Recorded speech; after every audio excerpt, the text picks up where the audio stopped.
most science fiction and fantasy writers will talk about world building, and we love to do world building, and that considers, the planets and the atmosphere and the cultures and so on and so forth that make up your unique setting, because it's usually not on this planet. What I try to do with my characters is integrate their setting or their world into the characterization as much as I possibly can. And yes, there's no better way to do that than make the world part of the conflict itself. So when I wrote Accidental Goddess, yes, I stuck her on a space station from which she could not get out because I broke her ship. Your ship don't work now, you can't leave. So I stuck her there and its contents under pressure.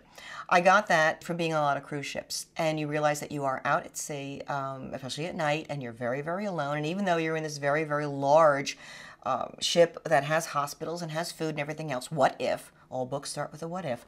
What if something were to happen?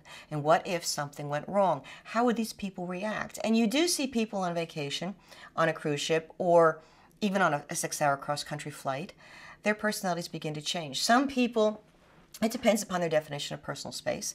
Some people will withdraw. Some people make friends with everybody. Some people just put the blinders on and zone out. How these people react are the same way my characters will react. The difference in the book, of course, is that you keep applying pressure and keep applying pressure and keep applying pressure. Take it a step further with science fiction is that if you do have a character that was raised on a space station or raised in some sort of more contained environment, it's like the city kid who's never seen a cow. They were raised in New York City, they were raised in a high-rise, they've never really had grass to play in. How do they deal with suddenly being put out in the country, in these open spaces, when security to them, their normal mode of operation is to have large buildings around them?